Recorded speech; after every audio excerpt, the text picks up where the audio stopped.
Hey YouTube, Eagle Run 23. This video is first going to appear on the Eagle Reloads channel, and then in about 6 hours, I believe I am out of YouTube jail over on the main channel, Eagle Run 23. Most of the 8.6 blackout build and content will be on the main Eagle Run channel, but we want to get this stuff out there quickly, and so I'm using reloads, and we've been talking about some reloading information, which is going to be in this video here. But most importantly, the first component for this rifle is here. Now, we talked about the lower. I do have a lower that we're going to use. No one gave me a hard time so far about using a polymer lower. So polymer it is. Is our first package from Faxon Firearms. They have done a really good job. I think the launch went really well, and there it is. Let's look at this. The barrel will be here shortly. I believe I already have tracking on it, but what is here first is our BCG, and it's listed 8.6 on the package. That's kind of cool. Now, this is just a traditional 308, 6.5 Creedmoor, 8.6 blackout. This is just the, it's just an AR-10 BCG. There's not technically anything specific about it. Maybe it's a different pressure of the bolt. I don't know. It didn't say that in the description, but we've got a Faxon logo that will show through the dust cover right there.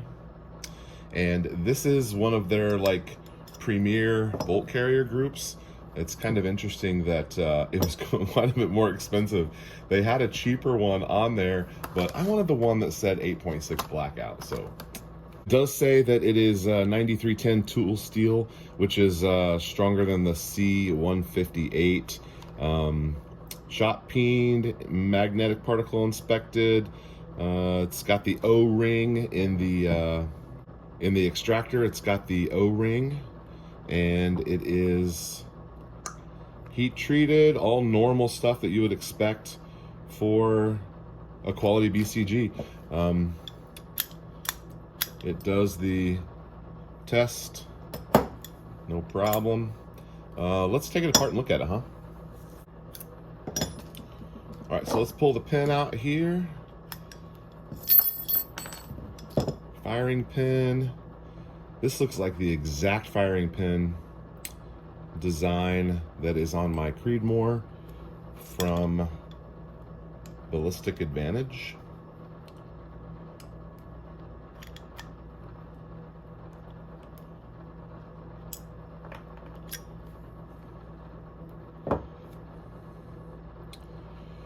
Okay, not really too much here. I'm not going to take the extractor out, or the ejector or the extractor.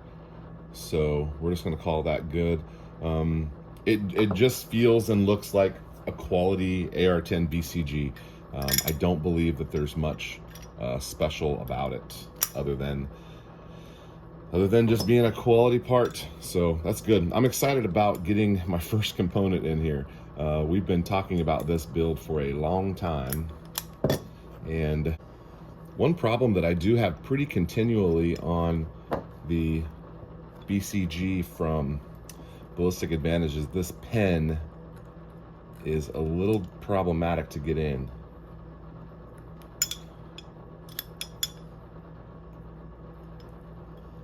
And it looks like this one. What happened? The pen expands, and what happens is it has a hard time going in the other side.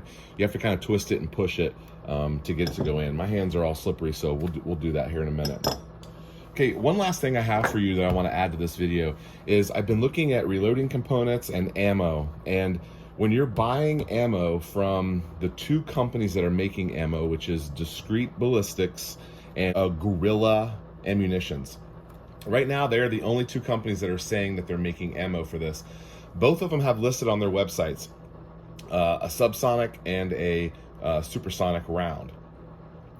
Now, I went with the 16-inch barrel because I'm going to go ahead and get a suppressor, and I'll probably run that on the 16-inch barrel, but I do expect down the road to end up with the 12-inch barrel. I just didn't want to buy that first because I don't want to mess with SBRing it, because I don't want to have a gun like that with a pistol brace. Also, I don't, long-term, pistol braces don't seem like a viable option. Although right now in the gun community, not a lot seems like a long-term option, but I do feel like, there could be a problem in the foreseeable future with pistol braces. And so I just didn't want to mess with that on this gun. So I went with a 16-inch barrel, and I went with the, that way I can go with a more traditional butt stock, something that would be like a bench shooting gun or something that you would hunt with. The intended purpose of this is I'm going to shoot a lot of paper with it and do a lot of testing for ammo, and then I'm also wanting to shoot hogs with it. So those are things that I feel like the 16-inch barrel will be fine with that. And then down the road, if I want to do a 12-inch, just to say that I've got the barrel that the round was designed for, we can do that as well down the road, and that would also probably lead to a whole new round of testing. What I started to say earlier too about assembling the reloading components, this is a very expensive build, and it will be very expensive to shoot right now. We talked about the two companies, Discreet and Gorilla, making rounds. Gorilla does not have their prices listed on their website. It just says coming soon. But Discreet is only selling a 20 pack. I'll post a picture here of 20 rounds.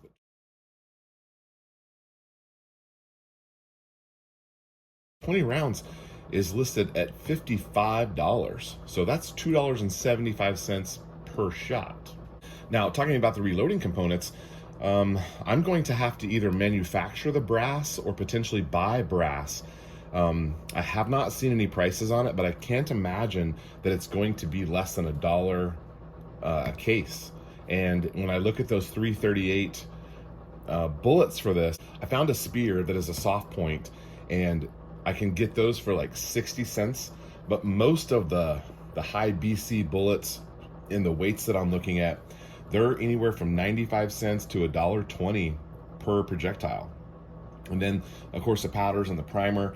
I haven't done the math on what the powder's going to be, but $75 a pound shipped with hazmat. I guess I could do the math on that, or you can.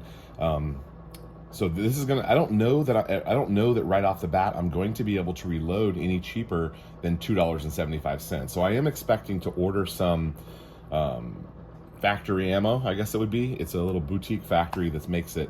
I'll probably get some from Discreet and from Gorilla, and we'll kind of use that as we're making up our loads. The next thing that we haven't talked about is the dies. Initially, they said Hornady Custom would custom make you a die, and those were like $250 or $350, so a little pricey. But when I called into them and asked them to make me a set, they said that they're not making them for people to order. They're going to be shipped to Q. So I went to Q's website. They have nothing listed. I've emailed them. I haven't heard back, but I would like to order a set of dies for it, even if I'm going to be shooting factory ammo in the intermediate time. Let's see. So the other part of that is I was on Faxon. I've been lots of social media for Faxon here recently, and someone said, hey, where do we get dies? And Faxon said coming soon. So I don't know if they're just saying in general they're coming soon and they're going to be available from Q, or if Faxon's going to be involved in the dies. I didn't really understand the post. I replied to them, but I didn't get a response. I know their social media has been really busy lately, so it's possible they just didn't see it or just didn't have time to get back to me. But there's still a lot to figure out on this project. I'm sold on the round. Obviously, I'm putting money into the system, which is not something I typically do. Something like this is typically I would run from something like this. I would be like, yeah, I'll catch you in a couple years and see what's happened. But I just thought it seemed like fun, and I thought I could reload for it, and I thought I could learn about it and learn the reloading and all that at the same time, and kind of do it with everyone else and put it on YouTube. And so here I am, and it's going to be expensive. I mean, there's just no way around it.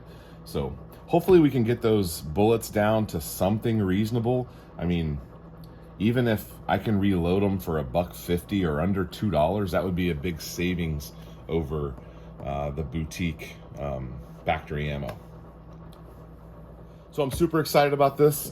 Glad to have the first component here that's specific to the 8.6 Blackout. And as soon as the barrel is here, I will show it to you. Make sure you're following Eagle Run 23 on Twitter and on Instagram.